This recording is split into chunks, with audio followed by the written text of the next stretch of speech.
대출 규제에다가 대출 한도도 그렇고 이제 전세 대출까지도 지금 조금 빡세게 관리를 하려는 모양새거든요. 어떻게 좀 보시는지. 그러니까 한마디로 미친 정책이에요, 진짜로. 아니 왜 이렇게 머리들이 없는지 모르겠어요, 진짜로. 아, 똑똑한 양반들 아닙니까? 그러니까 근데 공부 잘하는 사람들 아닙니까? 그러니까 근데 왜 그런지 한번 생각을 해볼게요. 지금 사금융이 엄청 발달하고 있어요, 지금.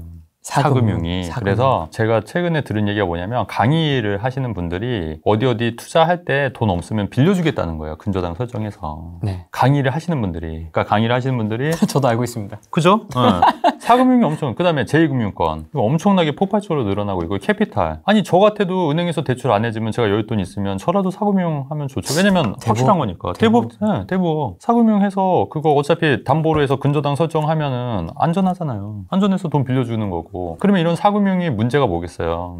금리가 높죠. 그러면 정작 신용도 좋고 정말 충분히 돈 갚을 능력도 되고 이런 사람들이 은행에서 돈을 빌리면 되는데 돈이 은행에서 대출이 안 되니까 이런 사금융을 이용해야 되는 거고 금리는 낮아지는 거고 그렇게 되면은 오히려 은행은 점점 부실해지는 거고 은행이 부실해지면 국가 경쟁력에도 마이너스 요인인 거지 않습니까? 사금융의 대표적인 게 개잖아요, 개. 개가 활성화된 나라가 잘 사는 나라입니까? 아니면 은행이 활성화가 된 나라가 잘 사는 나라냐고요.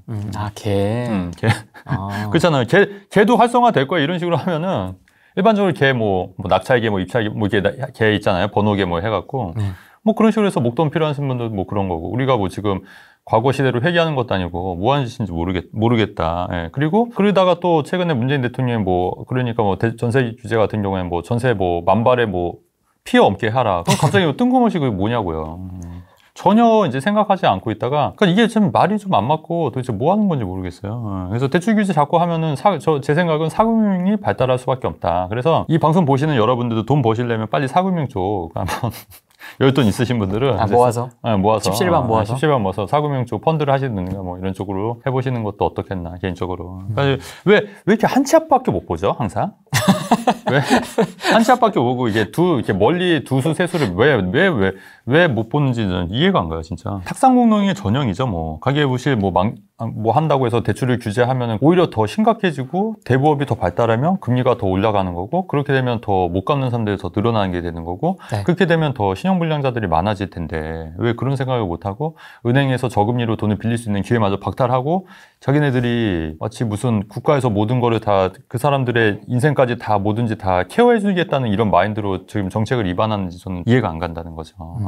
어차피 자유민주주의 국가는 본인들이 책임하에 본인들이 알아서 하게끔 내두는 게 더 맞는 거 아니냐는 거예요. 아닌 게 제 생각인 거죠. 동의하십니까? 동의하시나요, 여러분? 네. 시장에 맡겨야 된다? 네, 시장에 맡기는 게 당연하죠. 시장에 맡기면 난리 난다는 분도 있습니다.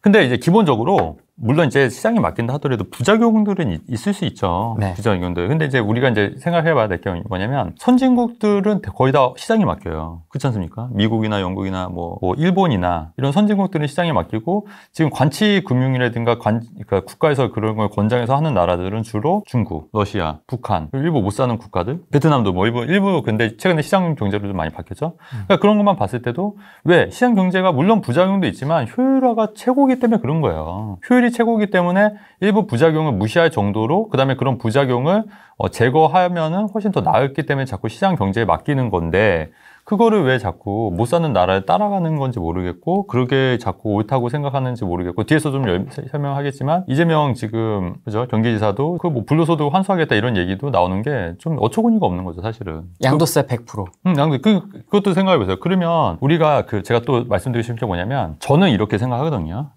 사회를 움직이게 하는 움직이게 하는 기본적인 시스템 중에 하나가 뭐냐면 개인의 이기심이에요. 그렇지 않나요? 빵집 주인의 이기심. 그렇죠. 빵집 주인의 이기심. 보이지 않는 손. 그러니까 내가 빵집 주인이 무슨 진짜 자선 사업하려고 빵집을 맛있게 하는 게 아니지 않습니까? 자기가 돈을 잘 벌기 위해서 정말 열심히 하고 돈을 하기 위해서 그렇게 열심히 하는 게 그게 모든 사람들한테 이익으로 돌아가는 거예요. 쉽게 설명드리면. 저도 마찬가지로 제가 잘 살려고 건물주 마블도 만든 거고 이렇게 방송에도 나가고 클래스 원원도 나가고 그렇게 하는 거지 않습니까? 일단은 제가 잘 되고 또 좀 여력이 되면 조금 다른 사람들도 도와주면 되니까 그런 식으로 생각을 해서 일단은 제가 잘 되기 위해서 하는 거지 않습니까? 종우 씨도 마찬가지잖아요. 그렇죠. 종우 씨도 방송하는 것도. 근데 그렇게 불로소득 100% 환수하면은 누가 투자를 하고 누가 집을 짓고 누가 사업을 하고 뭘 하냐는 거죠. 그냥 아무것도 안 하죠. 아무것도 안 하고 그냥 국가에서 주는 배당이나 배급이나 받고 협찬이나 기본소득 기본소득 받고. 왜 그럴까? 왜 그럴까요? 그러니까 그런 사람들이 지금 아직도 그런 망령에 사로잡혀 있어가지고 우리나라 국가 경제를 지금 굉장히 안 좋은 쪽으로 이렇게 만들어가고 있는 것 같아요. 실제로. 지금 그 이재명 지지하는 단톡방에 제가 들어가 있거든요. 아, 진짜요? 잠입해 있는 거예요. 네. 소스를 얻기 위해서, 아이디어를 얻기 위해서. 왜 집 빨리 안 주냐고 지금. 빨리 기본주택 다 주면 누구나 다 집 있는 평등한 세상에서 사는 거 아니냐. 빨리 지금 달라고. 빨리 기본소득 달라고 막 지금. 그러니까 이분들이 생긴 게 이것도 이제 하나밖에 모르는 게 아니 이재명이 당선이 돼서 부자들 과연 뺏어서 집을 줄 수 있을까? 이것도 한번 생각을 해봐야 되는 게 뭐냐면 우리나라는 헌법 법치국가예요. 근데 대통령이 바뀌어서 그 헌법을 뜯어 고쳐서 갑자기 북한처럼 너희들 다 환수해서 요거 비싼 사람들 나눠줄 거야 이렇게 할 수도 없고. 네, 헌법을 안 건드리고 법률 안에서 할 수 있잖아요. 그래도 기본적인 헌법에서 위배되면은 그리고 우리나라 사람들도 벌써 자유민주주의 국가가 50년에서 해서 거의 한 반세기 70년 이렇게 지탱하고 있는데 그리고 자유민주주의를 다 몸소 체험을 해봤는데 그거를 그렇게 가만히 있을 리가 없어요. 그러니까 이재명도 알아요, 본인도. 제 생각은 본인도 말은 그렇게 해도 나중에는 이렇게 했는데 지금 기득권 세력이 못하게 해서 못한다. 그래서 너희들 못 준다. 이렇게 할 거야, 분명히. 대통령이 된다 하더라도. 그러니까 어차피 본인은 뺏어서 줄 생각도 없고 그럴 능력도 안 돼, 지금요. 안 돼요. 근데 지금 왜 이렇게 얘기하냐면 단순히 표를 얻기 위해서. 일단 돼야 되니까. 화장실에 나올 때랑 들어갈 때가 다르기 때문에. 일단 그냥 막 던지는 거예요. 근데 그거를, 진짜로, 근데 그거를 순진하게 믿는 거예요. 이재명 되면은 부자들 뺏어서 나한테 준대. 그러면 나는 얼마나 행복할까. 진짜 망상에 빠져 있는 거고. 근데 그것도 굉장히 안 좋은 생각이죠, 사실은. 왜 자기가 열심히 노력해서 성공해야지. 왜 남의 거 뺏어서 주고 그거 받아서 본인이 성공하면 행복하겠냐는 건데, 행복하겠다고 생각하겠죠? 그들의 논리는 그거였습니다. 1%의 부만 나누면 최상위 포식자라고 표현을 하더라고요. 네. 1%의 부만 골고루 좀 분배가 되게끔만 하면 굉장히 우리가 더불어 같이 살 수 있다. 네네네. 이런 얘기를 하더라고요. 자, 그것도 좀 그 1%가 내는 세금이 아마 어마어마해요. 어마어마해요. 사실 이미 세금으로 나눠주고 있어요, 여러분. 저도 세금 많이 내요. 저도 세금 진짜 많이 내고. 근데 여러분 제가 알기로는 국민의 절반 이상이 세금을 안 내요. 그래요? 네, 그 기사 못 보셨구나. 국민의 절반 이상이 세금을 안, 다 환급되고 다 세금 안 내요. 그러니까 물론 이제 이런 거 살 때 부가세는 내지만 소득세 자체가 절반이 안 내요. 그러니까 이미 그분들은 세금을 안 내는 거예요. 이미 우리나라는요, 세금을 많이 걷어서 다 여러분들 나눠주고 있어요. 이미. 근데 그거를 더 그렇게 하겠다? 그거는 그러니까 황금알을 낳는 거위를 배를 그냥 다 자르자는 얘기예요, 지금 알아서 하나씩 나눠서 나오고 있는데, 그거를 잘라서 그냥 다 망쳐버리자, 이런 얘기거든요. 그 거위 배 잘라버리고 황금알 안 나오면 그냥 끝인 거예요, 여러분. 베네수엘라가 그런 거잖아요. 차베스 마두로가 그 거짓 선동해갖고 대통령 돼가지고 다 뺏어주겠다, 미국 몰아내자, 다 뺏어주겠다 해갖고 했는데 지금 완전 폭망한 거지 않습니까? 폭망했잖아요. 네. 베네수엘라 사회주의 국가. 근데 예전에 베네수엘라 사회주의 그런 정책들을 배워야 된다고 예전에 막 KBS나 이런 데서 언론에서 막 띄울 때가 있었거든요. 10년 전에. 제정신인가? 근데 제가 그 방송을 봤다고요. 그래서 저도 그 당시에 저럴 수도 있으려나? 근데 결국은 어떻게 됐어요? 베네수엘라가 지금 완전 폭망했지 않습니까? 아니나 다를까. 뺏어서 주는 것도 사실은 쉽지 않다. 쉽지 않고 그럴 수도 없고, 그리고 그냥 이용하는 거다. 그리고 여러분 기본소득 받는다고 좋아할 게 아닌 게, 기본소득 받고 한다고 10만 원, 15만 원 받아서 재난지원금 15만 원인가 20만 원 나왔었죠. 근데 받아서 사실 뭐가 도움이 되는지 모르겠어요, 솔직히. 그게 뭐가 도움이 되냐. 차라리 그 돈을 모아서 우리 국가 경쟁력이 발달할 수 있는 그런 거를 하는 게 낫지. 싹 써버리는 거 뭐하러 좋냐고요. 소비 진작에 한다고 얼마나 도움이 되고, 그 20만 원 받아서 얼마나 여러분들의 인생이 달라지겠냐는 거죠. 그리고 여러분들의 인생이 달라지기 위해서는 그런 배당을 받을 게 아니라 여러분들이 정말 열심히 해서 노력해서 더 나은 삶을 살 수 있도록 노력을 해야 되는 거지. 그것만 받고 있으면 사람이 이렇게 축축 처지게 돼요, 기본적으로. 안 그게 왜냐면 제가 캐나다를 갔었는데 깜짝 놀란 게, 제가 캐나다 한 달 여행을 갔었거든요, 가족들 데리고. 네. 그 영상 영상, 골프 치는 영상. 맞아요. 맞아요. 근데 진짜 그 젊은 남녀가 대마초를 펴서 진짜 그것을 해로운 거래요, 이렇게. 그리고 진짜로. 낮에요? 낮에. 되게 많아요. 그건 불법이 아닌가 보죠? 대마초는 불법이 아닌. 거기서는?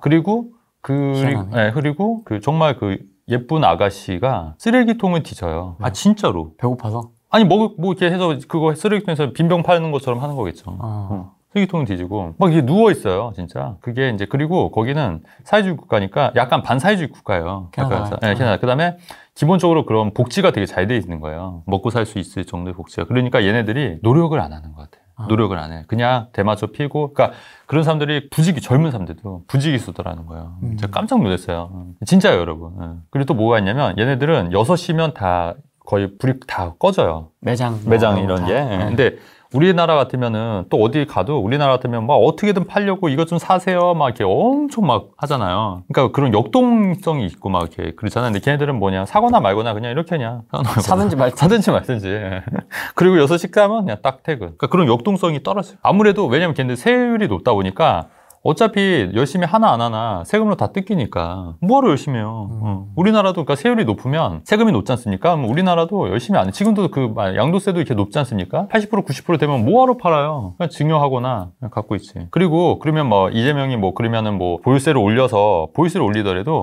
재산세나 종부세 올린다 하더라도 공급이 많으면 재산세 보유세 올리면 상관이 없는데 공급이 없는 상태에서 보유세를 올리게 되면 세금의 전가가 된다고 누차 말씀드렸어요. 세금의 전가. 세금이 어디로 간다? 임차인한테 가는 거예요. 그럼 임차인들이 대부분 이재명 지지하시는 분들이 많지 않습니까? 그러면 이재명 지지하시는 분들이 임차인인데 세금이 월세나 전세가 팍 오르는 거예요. 지금 임대차 3법으로 지금 전세나 월세 엄청 올랐거든요. 마찬가지예요. 그게 만약에 이재명이 당선돼서 보유세를 과감히 때린다 그러면 여러분들 와 좋다 신난다 막 이렇게 해서 좋을 것 같지만은 임대료가 폭등을 합니다. 전세에다가 이제 월세를 조금씩 얹어서 주는 형태가 지금 그 반전세가 지금 유행하고 있잖아요. 10만 원, 20만 원씩 얹어서. 그러면 전세로 살던 사람들이 그 혜택을 지금 뺏기고 있는 거지 않습니까? 그러니까 여러분들이 이 세상을 단편적으로 보시면 절대 안 되는 이유가 투자도 마찬가지지만 투자도 단편적으로 보는 게 아니라 전반적으로 다 봐야 되고 그 이면을 볼 줄 알아야지 단편적으로 이거 하나만 딱 보고 그 뒤를 생각 안 하고 요러니까 요렇게 하니까 잘 되겠지. 이거는 진짜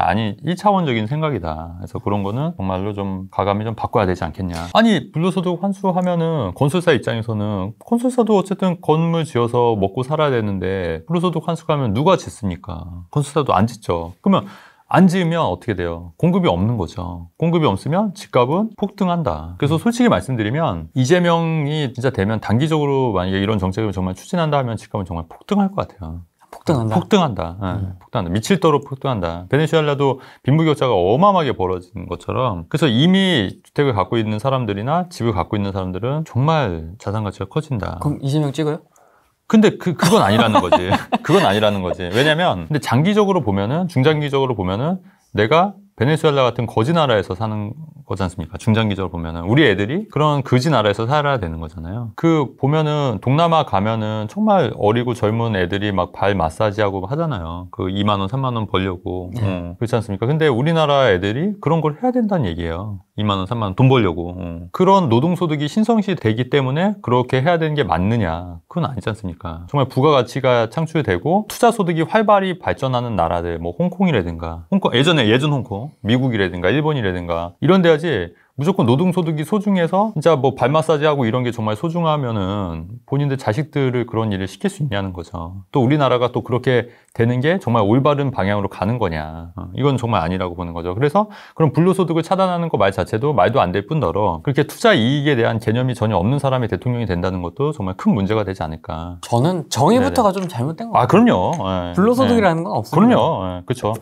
좋은 말씀이에요. 그게 정의가 그 정의부터 받아들이지를 못하기 때문에. 맞아요. 그것도 뭐 기본적으로 사람들은 내가 하면은 다 정의라고 생각해요. 심지어 살인자들도 본인은 정의롭다고 그거는 이제 그 책에도 나온 내용인데 본인들은 정말 잘못이 없다고 생각을 해요. 살인자들도. 그게 인간의 본성이기도 하거든요. 근데 그 잣대를 어떻게 누가 평가하며 그거 사실 말이 안 되는 거고 남들은 다 부정하다고 생각을 하는 방향성도 있기 때문에 사실 그런 게 어디 있습니까? 대통령이 됐다고 하면은 그런 망상적인 얘기보다 그냥 시스템만 잘 만들어서 자유주의적인 시스템을 잘 만들어서 또 사람들의 어떤 이기적인 욕망을 잘 활용할 수 있게끔 그게 자유민주주의 사회에서 잘 돌아갈 수 있게끔 그런 시스템을 잘 만들어서 그렇게 국가를 운영하는 게 저는 더 맞다고 생각을 하는데 제 말에 반론을 갖고 있거나 좀 생각이 좀 아닌 사람들이 또 굉장히 많더라는 거죠. 굉장히 많죠. 그렇기 때문에 그런 부분들을 깨우쳐야 된다. 제가 좀 요새 느낀 게 많아요. 예전 영상들은 좀 이렇게 디테일한 거, 약간 그 스킬적인 부분, 부동산 할 때 돈 버는 방법 많았죠. 그러니까, 예, 이런 게 중요하다고 생각을 했었거든요. 왜냐면 실질적으로 이런 게 도움이 될 거라고 생각했는데 그게 아닌 것 같아요. 제가 깨달은 게 뭐냐면 일단은 관점을 바꾸는 게 최고인 것 같아요. 관점. 어떤 관점을 갖느냐, 관점을 바꿔주는 게 이런 게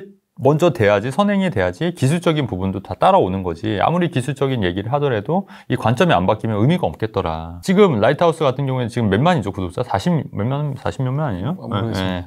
그러니까 그분들도 물론 다 지지하지는 않겠지만 거의 그런 말에 추종을 하고 있고 또 어떻게 보면 되게 달콤한 얘기를 듣고 싶고 또 마음의 위안을 하기 위해서, 마음의 위안을 듣기 위해서 굉장히 그런 아편 같은, 마약 같은 얘기에 계속 취해 있는 거잖아요. 현실은 그게 아닌데 계속 주구장창 집값은 올랐잖아요. 근데 그럼에도 불구하고 사람들이 쉽게 바뀌진 않는다. 그래서 관점을 좀 바꿔주는 게 제가 좀 해야 될 일이 아닐까.